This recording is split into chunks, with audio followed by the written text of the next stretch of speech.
Muhoozi weeyita ki? Who the hell do you think you are? Bw'okuba nti amateeka tegakwatako yalowooza wa kitalo nnyo tulina kumutya. Munnange tetujja kutya. Muhoozi si yeggwe Katonda. N'ebyo by'otiisatiisa ono nja mutta gwe omanyi ki oba ogenda kufa wiiki ejja. N'abo b'otiisatiisa obalekewo. Kuba twabiraba dda abaze batiisatiisa. The police will shoot you and kill you. Ki tujja bakola ki? Munnange abantu abo bafa. Ne balekawo bebaze batiisatiisa. Kakadde kira okulowooza nti oli wa kitalo nnyo. Munnange toli. Ebigambo ebyayogeddwa Leader of Opposition Joel Ssenyonyi olunaku olw'eggulo ng'ennaku z'omwezi 17 June bye tutandise nabyo byandibanga tebyakomye kubanga abyogera bwogezaawo. Wabula waliwo enjogera egamba nti nannyini kagatto kamutuuse. Ebigambo byandibanga byatuuse butereevu era ne bituula ku mmeeme y'oyo gwe yabadde agenda maaso n'okubanga abyogerako ng'ono si mulala ye Gen. Muhoozi Kainerugaba. Olunaku olwaleero akawungeezi k'olunaku olwange ennaku z'omwezi 18 June 2026 Gen. Muhoozi Kainerugaba awandiise obubaka bubadde bwa bigambo 5 byokka 6. Wabula nga bibadde biragira ddala nti yawuliriza obubaka obwamugambiddwa Leader of Opposition Joel Ssenyonyi. Era olunaku olwaleero akawungeezi Gen. Muhoozi Kainerugaba awandiise n'agamba nti Ssemuju and Joel will follow very soon. Ekibadde kitegeeza nti Ssemuju Nganda wamu ne Joel Ssenyonyi abadde wakubanga nabo abakola ekyakoleddwa Lukwago mu bbanga eritali lyawala. Wabula ebigambo bino birabika nga Joel Ssenyonyi bwe bimutuuseeko bimunyiizizza nnyo n'awulira obusungu. Era mu bimu ku bigambo by'awandiise mubaddemu n'ebinene ebyenkana omuzindaalo. Joel Ssenyonyi awandiise n'agamba nti you are used to tea. That's why you hate those who tell you the truth. Again, your disregard for the rule of law is going to be your downfall, and soon. Joel Ssenyonyi n'amugamba nti wamanyira bali abakomba kiki kye mukozesa okutuula kaba kabina. N'amugamba nti y'ensonga lwaki abo abantu abakubulira amazima tobaagala wamanyira bali kiri kyensosa okunnyonnyola. Joel Ssenyonyi n'agamba nti ate era njagala okutegeeza nti engeri gy'omenyeemu etteeka oba engeri gy'olinyiriddemu enfuga ey'amateeka yegenda okuleetera okubanga ogwa mu bbanga eritali lyawala ate mu bbanga mu bwangu nnyo ojja kugwa. Ebyo Joel Ssenyonyi ng'abigamba generaali. Kati nno Gen. Muhoozi Kainerugaba olulabye ebigambo ebiwandiikiddwa Leader of Opposition Joel Ssenyonyi. Gen. Muhoozi Kainerugaba n'amuwandikira n'amugamba nti Joel Ssenyonyi, before I arrest you, let me educate you, small boy. Do not compare me to the Lord's Resistance Army LRA of Joseph Kony. We fought them for many years. I know what they were.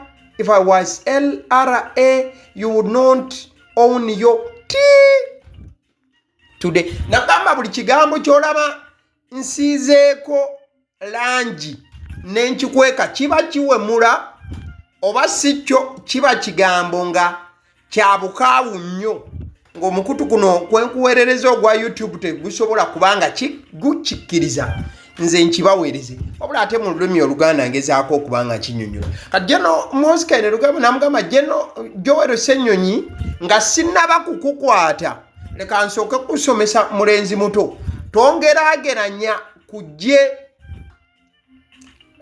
lya Kony. Tongeraageranya ku ggye lya Kony erya LRA. Twalirwanyisa okumala emyaka mingi ate singa mbadde ggye eryo singa nagenda dda maaso n'okubanga nkujjamu ezaffene muzimanyi z'olya n'owandula. Ngezaako okunnyonnyola ebigambo bino abasajja bye beeweereza naye mu bukubi obw'ekika ekyawaggulu. Kati mukadde ke kamu Joel Ssenyonyi n'amugamba nti LRA used to commit crime in God's name. You too offend the law and then tell us how you are a descendant of Jesus Christ, as if to insinuate that you do all the wrong you do in his name. Joel Ssenyonyi n'amugamba nti abayeekera ba Kony oba LRA bakolanga ebikolobero naye nga babikola mu linnya lya Katonda. Namugamba nti naawe omenye etteeka ate bw'omaliriza n'otugamba nti oli mugoberezi wa Yesu Kristo. Olinga agamba oba ayagala okugamba nti ebikyamu byonna by'okola obikola mu linnya lya Yesu oba obikola mu linnya lye. Oyo ye Joel Ssenyonyi nga yanukula General Muhoozi Rugaba ku kiri kyamugambye nti nga sinnakukwata mulenzi muto totandika kubanga ongeraageranya ku kkoni n'ejje lye oba n'abatujju be yalina aba LRA. Kati General Muhoozi Rugaba alabye kimususseeko ate tagobye Joel Ssenyonyi ku bwa leader of opposition. Mujja biyita ebyokusaaga. Agambye nti njagala leader of opposition omupya mu parliament ate nja kumufuna ate njagala okutegeeza nti nze kennyini nze nja okubanga mmuteeka ku kifo ekyo mu lulimi olunyaanyimbe. Jero n'agamba nti I want a new leader of the opposition in parliament and I will get him. He will be endorsed by me. Awo nno ne kitegeeza nti kati Joel Ssenyonyi obwa leader of opposition General Muhoozi Rugaba olunaku olwaleero abumugobyeko era ali mu nteekateeka. In fact General Muhoozi Rugaba wano wagambidde nti amaze okuwa ebiragiro eri banna PLU okubeera nga batuula wansi beekenenye batandika okubanga basoma mu nkula ey'ekikugu okulaba engeri gye basobola okubanga bajja Joel Ssenyonyi mu ntebe y'obwa leader of opposition mu kaseera akatali kaawala. Awandiise bw'ati: I have instructed PLU to study how to remove Joel Ssenyonyi from being a leader of the opposition as soon as possible, writes General Muhoozi Rugaba on his official account or his official X account, formerly Twitter, stating that very soon they are going to overthrow Joel Ssenyonyi okuva mu ntebe ye oyobwa leader of opposition. Okumanya General Muhoozi Rugaba ekiragiro kye kyawadde banna PLU okulaba nga bateekateeka okulaba nga bajja Joel Ssenyonyi mu ntebe ye oyobwa leader of opposition. Okumanya nti general ekiragiro kino kiwuliddwa n'omukulu abadde nga akolanga secretary general wa PLU Daudi Kabanda agambye okesa minus to implement nga agondera ekiragiro kya General Muhoozi Rugaba. Era Daudi Kabanda omu ku banna PLU agambye agenda kukola ekisoboka okulaba nga Joel Ssenyonyi ekifo kye ekyobwa leader of opposition kimuva mu ngalo. Kati nga YouTube channel ya Agaliwo twebuuza nti omuntu wakulembera amagye ddala abeera n'obuyinza obujjako omuntu akulembera oludda oluvuganya gavumenti osobola okukyeddamu. Kati mukwano gwange bw'obanga obadde tomanyi leader of opposition alondebwa atya? Leader of opposition oba omukulembeze w'oludda oluvuganya gavumenti alondebwa ekibiina, uliriza, alondebwa ekibiina ekirina ababaka abangi ku ludda oluvuganya gavumenti. Case in point, NUP ye yasinga okubanga ereeta ababaka abangi mu parliament. Nabwe kityo kitegeeza nti NUP ye yayina olukusa olulonda leader of opposition. Era n'omulundi guno aba NUP we baatuula basalawo okulaba nga Joel Ssenyonyi ekifo kino newankubadde nga ye yakiriko emyaka 2 n'ekitundu ejaggwa nga yakijja ku Weekitiibwa Mpuuga, balabanga n'omulundi guno yasaanidde okuddamu okukwata enkasi ey'obwa leader of opposition. Era okusinziira ku ssemateeka tewaliiwo wekiragirwa nti leader of opposition asobola okubeera nga aggyibwako omukulembeze w'amagye ag'eggwanga mu line efaananako bwetu. In fact bwe kinaaba nga kigenze maaso n'okuba nga kiba bijja kuba byafaayo bipya ebinaaba biwandiikiddwa. Mu kadde ke kamu kijja kuba nga kiragiddwa nti kati amagye galina obuyinza direct mu byobufuzi by'eggwanga. Kati nno bino byonna nga tukyagenda mu maaso mukwano gwange bw'obanga otunudde ne weetegereza Joel Ssenyonyi alina ebigambo ebirala bye yayogedde ebyabadde eby'obukaawu n'obukambwe eri generaali olwokuba nti oli mwana wa mwami Museveni kakati yakuwa ekirabo ekya ofiisi infact gwe walibadde n'obuvunaanyizibwa walibadde okola nnyo kubanga ofiisi bagikuwadde kubanga oli mutabani wa mukulu kati olina kukola nnyo ebituufu bannayuganda bagambe nti owaaye era kale agezezzaako newankubadde baagimuwa kubanga mutabani w'omukulu naye kati olagira ddala nti eno bakikuwanga kirabo osobola okikozesa nga bw'oyagala mwana w'omuloodi ebintu bino tetugenda bikkiriza kati nga Joel Ssenyonyi ayogera mu maanyi ag'ekitalo nti tagenda kukkiriza Jogo yadde eddakiika emu na buli kintu kigenda maaso nakubanga kikolebwa generaali Joel Ssenyonyi yagambye n'okugamba nti byonna ebiwandiikibwa omukulu ku mukutu ogwa X ye Joel Ssenyonyi abirabira ddala nga bw'amaliza okuwandiika gano amajaani ge g'awandiika ku social media bw'amala n'awandiika nti nze ndi mugoberezi wa Katonda wa Yesu Kristo alinga agamba nti Yesu Kristo yamusindiika okukola obumenyi bw'amateeka buno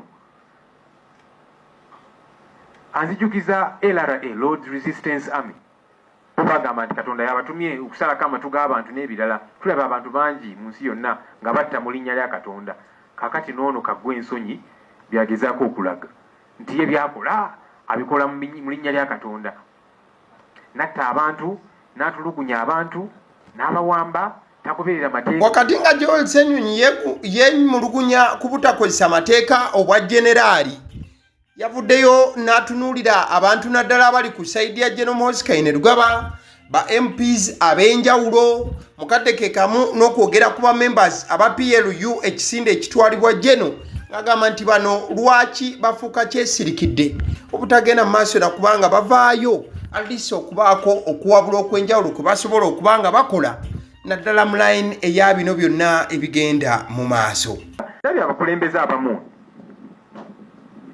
abagamba nti Muhoozi mukulembeze waabwe abaka ba paalamenti ba minisita olumala okuwandiika aga majaani gawandiika ku social media ne bagendayo ne bamuwaana awa generational leader live longo n'ebirala bwe bityo mwe bantu mwemu lwaki munnammwe ono temumuwabula n'akola ebituufu kubanga kakati mumumuwaana ne mukomba ebigere kubanga bamwagala bufoofofo mwagalayo ku busente gwe olina bukakafu ki nti enkya bw'anaakunyiigira naawe tajja kukukima kubanga tuzze tukiraba n'aba NRM nabo tebali safe bawambibwa bali ku bunkenke yagamba ne baminisita abamugwe sikwagala ku kabineeti yaffe era ojja kundaba oyo minisita gwakangakanga kakati mmwe kibalowoozesa nti mwe muli safe nga Muhoozi yeeyisa ng'omulalu kuba bino byakola byakiralu byabumenyi bw'amateeka tubasaba era nammwe kiyamba mmwe munnammwe ono mumuwabula akole ekituufu kubanga temuli safe bwasigala ng'akola effujjo lino eryabwe kale nzikiriza nkutegeeze ku bannaffe aba Honeybites bagamba nti bo omulimu gwe bakola gwa kukolera byakulya eby'abaana abadda ku masomero bwe tugamba abaana abadda ku masomero saabo bokka abadda ku masomero wabula n'ababeera ewaka balina package ey'ebyokulya eby'abaana mu line efaananako bw'etyo gwe bakubire bukubizo bagambe njagala package y'ebyokulya by'abaana abali ku masomero oba abaana abalya ebyokulya balina ebyokulya yogera ku daddies yogera ku binyeebwa amawogola yogera ku bagiya yogera ku cupcakes yogera ku donuts osobola okubafuna ku 0709 787508 ate era mukadde ke kamu bw'oba oyagala ku pizza size yonna era enamba y'emu ate era mukadde ke kamu bakola ne cake eza buli mukolo babayita aba Honeybites njagala n'okutegeeza ku bannaffe aba Alson Painters UG bano basiizi ba langi era nga balina obukugu mu kusiiga langi era bamanyi ne langi ki egenda ku kizimbe kyo era mu ruumu ki tebasobola kuddira langi yandigenze mu kisenge ate ne bagisiiga mu ddiiro ey'omu dining ne bagisiiga mu kinaabiro nedda Alson Painters UG omulimu gw'okusiiga langi bagukugukira ddala basiiga ebizimbe okuviira ddala ku ruumu emu paka ku makalina n'amakalina gwe bakubira ebukubizo bagambe nti Alson Painters UG namaliriza okuzimba ekizimbe kyange. In fact ne bw'oba olina ekizimbe nga kikadde nga olaba langi yaakyo efaanana si bulungi, Alson Painters UG bazze kugonjoola ensonga eno. Bakubire ku 0705 1936 be bannaffe aba Alson Painters UG. Aba Sedi Omusunsuzi lyerinnya eryange yenze aba Sedi Omusunsuzi, yenze atuula emabega w'omuzindaalo buli lunaku era ly'eddoboozi ly'owuliriza ku mukutu guno aba Sedi Omusunsuzi ly'eddoboozi eryo, era ng'omukutu kw'oli gwe guno ogwagaliwo. Nagamba nti information yonna gy'olaba ku channel eno tetugattamu kintu kyonna ate tewali kye tutoolamu.